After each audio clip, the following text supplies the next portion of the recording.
जय श्री कृष्ण मित्रों। कहते हैं आस्था की सही परीक्षा तब होती है जब आप जो चाहें वो भगवान आपको न दें, लेकिन तब भी आपका विश्वास उनसे कम न हो।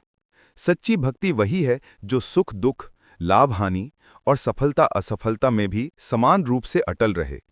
जिसे भगवान पर पूर्ण विश्वास होता है वो जानता है कि हर परिस्थिति ईश्वर की योजना का ही एक हिस्सा है। कभी कभी हमें जो नहीं मिलता वो भी हमारे भले के लिए ही होता है। ये समझना ही आस्था का असली रूप है। विश्वास वो दीपक है जो अंधकार में समय में भी हमारी राह रोशन करता है, और जब मनुष्य हर हाल में ईश्वर को स्वीकार करता है तब भगवान भी उसकी भक्ति से प्रसन्न होकर उसे सही समय पर सबसे उत्तम फल प्रदान करते हैं। मित्रों, मैं एक बार फिर से आपका स्वागत करता हूं आस्था की आवाज चैनल पर, जहां आप सुन रहे हैं श्रीमद् भगवद गीता की एक शानदार श्रृंखला जिसका नाम है भगवद गीता की सीख। और इस श्रृंखला का उद्देश्य है गीता के प्रत्येक अध्याय को सरल भाषा और सहज शब्दों में आपके सामने प्रस्तुत करना, ताकि उसका गूढ़ ज्ञान हर किसी तक पहुंच सके। पिछले अध्याय में हमने देखा कि किस प्रकार हमारा स्वभाव और यहाँ संसार तीन गुणों से सत्य, रज्जो और तम में बटा हुआ है, और इन गुणों का हमारे विचारों, कर्मों और जीवन पर कितना गहरा प्रभाव पड़ता है। अब हम आगे बढ़ते हैं श्रीमद् भगवद गीता के 15वें अध्याय की ओर। इस अध्याय में भगवान श्री कृष्ण हमें बताते हैं कि ये संसार वास्तव में एक भ्रम है, एक ऐसा मायाजाल जिसमें फंसकर मनुष्य अपने वास्तविक लक्ष्य को भूल जाता है। लेकिन जब हम इस भ्रम को समझ लेते हैं और उससे ऊपर उठते हैं, तब हम सच्चे ज्ञान और परम लक्ष्य की ओर अग्रसर हो सकते हैं। तो आइए मित्रों, आज हम प्रवेश करते हैं 15वें अध्याय की उन अनमोल शिक्षाओं की ओर जो हमें इस जीवन की उलझनों से निकलकर आत्मा और परमात्मा के मिलन की राह दिखाती हैं। मित्रों, अब हम आते हैं श्रीमद् भगवद गीता के अध्याय 15 पुरुषोत्तम योग पर। इस अध्याय में भगवान श्री कृष्ण अर्जुन की संसार के प्रति विरक्ति विकसित करने में उसकी सहायता करते हैं और उसे भौतिक संसार की असली प्रकृति को गहराई से समझाते हैं। वे संसार को समझाने के लिए एक अत्यंत सुंदर और प्रतीकात्मक उदाहरण देते हैं, अश्वत्थ अर्थात बरगद का वृक्ष। भगवान कहते हैं कि ये संसार उसी बरगद के वृक्ष की तरह है जिसकी जड़ें ऊपर और शाखाएं नीचे की ओर फैली हुई हैं। इसकी जड़ें ऊपर इसलिए हैं क्योंकि इसका मूल स्वयं परमात्मा है। वेद और शास्त्र इस वृक्ष के पत्तों के समान हैं और इन पत्तों से ही इसका पोषण होता है। इस संसार वृक्ष को प्रकृति के तीन गुणों सत्य, रंज और तम से सींचा जाता है। यही तीन गुण आगे इंद्रिय विषयों को जन्म देते हैं, जो इस वृक्ष पर लगी नई नई कोपलों और शाखाओं की तरह हैं। देहधारी आत्मा इस संसार वृक्ष में उलझकर इसके रहस्य को समझे बिना एक जन्म से दूसरे जन्म तक घूमती रहती है। जैसे कोई पक्षी कभी शाखाओं के ऊपर उड़ता है तो कभी नीचे उतरता है, वैसे ही आत्मा भी अपने कर्म और संस्कारों के अनुसार इस वृक्ष की शाखाओं में उलझती रहती है। जब तक इसका मूल कारण नहीं समझा जाता, तब तक आत्मा इस जन्म मरण के चक्र से बाहर नहीं निकल पाती। भगवान श्री कृष्ण इस वृक्ष की महिमा बताते हुए कहते हैं, इस संसार रूपी अश्वत्थ वृक्ष की जड़ें ऊपर की ओर हैं और इसकी शाखाएं नीचे की ओर फैली हुई हैं। इसके पत्ते वेद हैं, और जो इस वृक्ष के रहस्य को भली भांति जान लेता है वही वास्तव में वेदों का सच्चा ज्ञाता है। हे अर्जुन, ये संसार रूपी बरगद का वृक्ष बहुत पुराना और अविनाशी प्रतीत होता है। इसकी शाखाएं चारों दिशाओं में फैली हुई हैं और इसकी जड़ें कर्म और इच्छाओं से और गहराई तक जमती जाती हैं। जब तक मनुष्य इस वृक्ष को काटकर इससे परे नहीं जाता, तब तक वह अपने वास्तविक स्वरूप आत्मा और परमात्मा के मिलन को नहीं समझ सकता। मित्रों, भगवान श्री कृष्ण इस अध्याय में दो चीजों को अविनाशी बताते हैं। एक है ये संसार रूपी अश्वत्थ वृक्ष जो अनादिकाल से अपनी शाखाएं फैलाए खड़ा है और जिसका अस्तित्व सतत चलता रहता है, और दूसरा उससे भी परे जो परम अविनाशी है, वह है स्वयं परमात्मा। संसार रूपी वृक्ष परिवर्तनशील है, उसमें जन्म और मृत्यु का चक्र चलता है, लेकिन परमात्मा उससे परे है, शाश्वत है और अचल है। भगवान कहते हैं कि वेद इस संसार रूपी वृक्ष के पत्ते हैं। अब आप सोचेंगे कि वेदों को पत्ते क्यों कहा गया है। इसका कारण यह है कि जैसे पत्ते वृक्ष को हरा भरा रखते हैं, वैसे ही वेद मनुष्य को धर्म, ज्ञान और कल्याण की ओर प्रेरित करते हैं। जब आत्मा भटकते भटकते अपने अंतिम जन्म के समीप पहुंचती है, तो वेदों के छंद और शिक्षाएं उसे सही राह दिखाते हैं। जैसे कोई थका यात्री अंतिम पड़ाव पर पहुंचकर विश्राम पाता है। जो इस संसार रूपी वृक्ष के रहस्य को जान लेता है, वही वास्तव में वेदों का जानता है। केवल वेदों को पढ़ लेना ज्ञान नहीं है, क्योंकि पढ़ने से तो केवल प्रेरणा मिलती है। सच्चा ज्ञान तब होता है जब हम उस मार्ग पर चलते हैं, धर्म और सदाचार के मार्ग पर चलते हैं और अपने अस्तित्व का उद्देश्य समझते हैं। भगवान आगे कहते हैं कि यह संसार रूपी बरगद का उल्टा वृक्ष 3 गुणों सत्व, रज और तम से सींचा जाता है। नीचे की ओर यह वृक्ष कीट पतंग जैसी नीच योनियों तक फैला है और ऊपर की ओर देवताओं से लेकर ब्रह्मा तक पहुंचता है। लेकिन मित्रों, इन सब योनियों में मनुष्य योनि सबसे विशेष है, क्योंकि यही एकमात्र योनि है जिसमें आत्मा कर्म कर सकती है और कर्म के अनुसार अपने बंधन काट सकती है। बाकी सभी योनियां केवल भोग भोगने के लिए हैं। इसलिए जब हमें ये दुर्लभ मनुष्य जन्म मिला है, तो क्यों न हम ऐसे श्रेष्ठ कर्म करें जो भगवान ने श्रीमद् भगवद गीता में बताए हैं। यदि हम अपने नियत कर्म करते हैं, धर्म और सदाचार के मार्ग पर चलते हैं, तो धीरे धीरे हम भगवान तक की दूरी तय कर सकते हैं। परंतु जब देहधारी आत्मा इस संसार वृक्ष की भौतिक प्रकृति को नहीं समझ पाती, तब अज्ञानवश वो निरंतर जन्म मरण के बंधनों में फंसी रहती है और भौतिक जगत के दुखों का अनुभव करती है। यही कारण है कि ज्ञान और भक्ति का मार्ग अपनाकर ही इस वृक्ष को काटा जा सकता है और आत्मा को परमात्मा की ओर अग्रसर किया जा सकता है। इसलिए मित्रों, श्री कृष्ण हमें समझाते हैं कि इस संसार रूपी उल्टे वृक्ष को केवल वैराग्य की कुल्हाड़ी से ही काटा जा सकता है। जब हम इस वृक्ष की शाखाओं और कोंपलों में उलझे रहते हैं, तो मुक्ति असंभव है। लेकिन जैसे ही विरक्ति का शस्त्र उठाते हैं, तब संसार के मोह जाल से छूटकर हम उसके परम मूल की खोज कर सकते हैं। और वो मूल, वो आधार कोई और नहीं बल्कि स्वयं परमेश्वर हैं।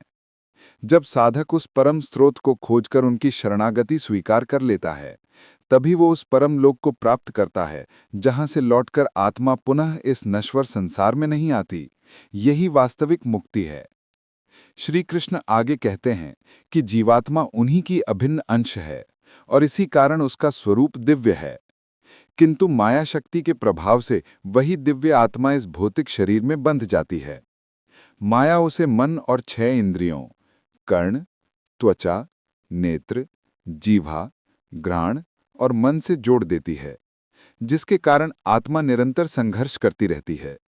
यद्यपि आत्मा दिव्य और शाश्वत है, फिर भी इंद्रियों और विषयों के आकर्षण में फंसकर भोग का अनुभव करती है और जन्म जन्मांतर तक बंधन में पड़ी रहती है। श्री कृष्ण ये भी स्पष्ट करते हैं कि मृत्यु होती है तो आत्मा केवल शरीर का त्याग नहीं करती, बल्कि अपने साथ सूक्ष्म शरीर, मन और सूक्ष्म इंद्रियां लेकर नए शरीर में प्रवेश करती है। यही कारण है कि इच्छाएं, संस्कार और प्रवृत्तियां अगले जन्म में भी साथ चलती हैं। अज्ञानी मनुष्य न तो आत्मा की इस उपस्थिति को जीवन में अनुभव कर पाते हैं और न ही मृत्यु के समय आत्मा के शरीर त्यागने की प्रक्रिया को समझ पाते हैं। लेकिन मित्रों, योगी और ज्ञानी व्यक्ति इस सत्य को अनुभव करते हैं। वे देखते हैं कि आत्मा शरीर से भिन्न है और परमात्मा की शाश्वत अंश है। इसी प्रकार भगवान भी अपनी पूरी सृष्टि में व्याप्त हैं, किंतु उनकी उपस्थिति केवल वही अनुभव कर पाता है जिसके भीतर भक्ति और ज्ञान का प्रकाश है, जो भौतिक नेत्रों से नहीं बल्कि श्रद्धा और ज्ञान की आंखों से देखता है। मित्रों, यहाँ श्री कृष्ण अत्यंत गहन रहस्य प्रकट करते हैं। वे बताते हैं कि संसार में उनकी उपस्थिति और उनकी अनंत महिमा किस प्रकार सर्वत्र प्रकाशित है और किस प्रकार साधक उसे जान सकता है। इस अध्याय का समापन क्षर, अक्षर और पुरुषोत्तम की व्याख्या से होता है। क्षर अर्थात ये भौतिक जगत की सारी नश्वर वस्तुएं जो परिवर्तनशील हैं। अक्षर वे आत्माएं हैं जो भगवान के दिव्य लोक में मुक्त अवस्था में निवास करती हैं, और पुरुषोत्तम का अर्थ है वह परम सर्वोच्च पुरुष जो इन दोनों से परे शाश्वत दिव्य और जगत का नियामक तथा पालन करता है। वही वह है जो विनाशकारी और अविनाशी दोनों पदार्थों से ऊपर है। इसलिए हमें चाहिए कि हम अपना सर्वस्व उसी के चरणों में समर्पित कर उसकी आराधना करें। श्री कृष्ण ये भी समझाते हैं कि संसार रूपी इस उल्टे वृक्ष की शाखाओं के अंतिम सिरे पर जो कोपलें निकलती रहती हैं, वे वास्तव में मनुष्य की इच्छाओं का प्रतीक हैं। इच्छाएं निरंतर नई होती जाती हैं और इसी कारण यह वृक्ष हर दिशा में फैलता जाता है। अज्ञानवश मनुष्य इन्हीं इच्छाओं में उलझकर जीवन भर भटकता रहता है और अपने वास्तविक लक्ष्य को भूल जाता है। लेकिन जो साधक इस वृक्ष के रहस्य को जान लेता है और उसकी जड़ों तक पहुंच जाता है, वही परम ब्रह्म को प्राप्त करता है। इसलिए श्री कृष्ण कहते हैं कि इस मायामय जीवन रूपी बरगद को केवल ज्ञान और वैराग्य की कुल्हाड़ी से ही काटा जा सकता है। जब साधक मोह, मान, सम्मान और अपमान से परे होकर अपनी बुद्धि को स्थिर कर लेता है, तभी वह सही योग का पालन करके उस परम ब्रह्म को खोज सकता है। जो ऐसा करता है, वह सदा के लिए जन्म मरण के चक्र से मुक्त हो जाता है, और जब वह मुक्ति पाकर उस परम पद को प्राप्त करता है, तो वहाँ का वैभव अद्वितीय है। उस धाम को कोई भी सूरज, चंद्रमा या अग्नि प्रकाशित नहीं कर सकते, क्योंकि वह स्वयं ही प्रकाशमय है। वही है मेरा परम धाम, जहाँ पहुंचकर आत्मा फिर कभी इस नश्वर संसार में लौटकर नहीं आती। हे अर्जुन, यह जान लो कि मैं ही वह दिव्य शक्ति हूँ जो समस्त ब्रह्मांड को प्रकाशित करती हूँ। जिस प्रकार सूर्य का तेज समस्त लोगों को आलोकित करता है और अग्नि की दीप्ति से सब कुछ जगमगाता है, वह भी मुझसे ही उत्पन्न होता है। मैं ही पृथ्वी पर व्याप्त रहकर सभी जीवों का पोषण करता हूँ। चंद्रमा के रूप में मैं पेड़ों, पौधों और वनस्पतियों को जीवनदायी रस प्रदान करता हूँ, ताकि समस्त प्राणी उनका भोग कर जीवन यापन कर सकें। हे अर्जुन, यह भी जान लो कि मैं ही सभी प्राणियों के शरीर में पाचन अग्नि के रूप में स्थित हूँ। मैं ही प्राण और अपान, भीतरी श्वास और प्रश्वास के संयोजन से 4 प्रकार के भोजन को पचाता और आत्मसात करता हूँ। मैं ही समस्त जीवों के हृदय में विराजमान हूँ, और मुझसे ही स्मृति, ज्ञान और विस्मृति उत्पन्न होती हैं। केवल मैं ही वह अंतिम सत्य हूँ जिसे सभी वेदों के अध्ययन द्वारा जाना जाना चाहिए। वास्तव में मैं ही वेदांत का रचयिता हूँ और मैं ही वेदों का परम ज्ञाता हूँ। हे पार्थ, इस मानव शरीर में जो आत्मा निवास करती है, वह भी मेरा ही अंश है। ये आत्मा मृत्यु के बाद एक शरीर से दूसरे शरीर में गमन करती है और कर्मों के अनुसार दूसरा शरीर धारण करती है। ये शरीर 5 इंद्रियों, कान, आंख, त्वचा, जीभ और नाक, साथ ही मन के माध्यम से इंद्रिय विषयों और वासनाओं का अनुभव करता है। इस अध्याय के अंतिम श्लोक में भगवान श्री कृष्ण अर्जुन से कहते हैं, इति गुह्यतमं शास्त्रमिदमुक्तं मया नघ, एतद्बुद्ध्वा बुद्धिमान स्यात् कृतकृत्यस्य भारत। अर्थात, हे निष्पाप अर्जुन, मैंने तुम्हें वेदों और शास्त्रों का अत्यंत गुप्त और गोपनीय सिद्धांत समझाया है। ये वह रहस्य है जिसे समझकर मनुष्य वास्तव में ज्ञानी बन जाता है और अपने जीवन के प्रयत्नों में पूर्णता प्राप्त कर लेता है। मित्रों, इस अध्याय का सार यही है कि जीवन में हम बार बार उसी चीज के पीछे भागते हैं जिसे पाकर भी हमारी इच्छाएं समाप्त नहीं होती। जितनी इच्छाएं हम पूरी कर लेते हैं, उतनी ही और प्रबल होकर हमारे सामने खड़ी हो जाती हैं। यदि हम धन की चाह रखते हैं और धन मिल भी जाए, तो मन और अधिक धन की लालसा करने लगता है। यदि हमें मान, सम्मान और शक्ति प्राप्त होती हैं, तो वह भी कभी संतोष नहीं देती, बल्कि और ऊंचे पद और अधिक शक्ति की भूख बढ़ा देती हैं। क्योंकि इच्छाओं का यह वृक्ष कभी खत्म नहीं होता, यह और फैलता ही चला जाता है। जब तक हम इसमें उलझे रहते हैं, तब तक आत्मा बंधन में जकड़ी रहती है। परंतु जब मनुष्य दृढ़ संकल्प के साथ अपने मोह, लालसा और वासनाओं से ऊपर उठकर इस मायामय संसार के जाल को काट देता है, तभी वह मुक्त होकर परमात्मा की ओर अग्रसर हो सकता है। वही परमात्मा हमारा अंतिम लक्ष्य है, वही परम धाम है, और उसी की प्राप्ति से आत्मा को शाश्वत शांति और आनंद मिलता है। इसलिए मित्रों, हमें ये सीख अपने जीवन में उतारनी चाहिए कि इच्छाओं का पीछा करने से केवल और अधिक बंधन बनते हैं। मित्रों, आशा है कि आपको श्रीमद् भगवद गीता के 15वें अध्याय की ये सरल और सहज व्याख्या अवश्य पसंद आई होगी। इस अध्याय से आपने क्या सीखा, ये हमें कमेंट में लिखकर अवश्य बताएं। यदि इस प्रस्तुति में मुझसे कोई त्रुटि या कमी रह गई हो, तो उसके लिए मैं आप सबसे क्षमा प्रार्थी हूँ। बहुत जल्द हम मिलेंगे श्रीमद् भगवद गीता के 16वें अध्याय की एक और सरल और स्पष्ट व्याख्या के साथ। तब तक अपना ध्यान रखें, स्वस्थ रहें, प्रसन्न रहें और जीवन में गीता के उपदेशों को अपनाकर प्रेरणा पाते रहें। जय श्री राधे कृष्ण।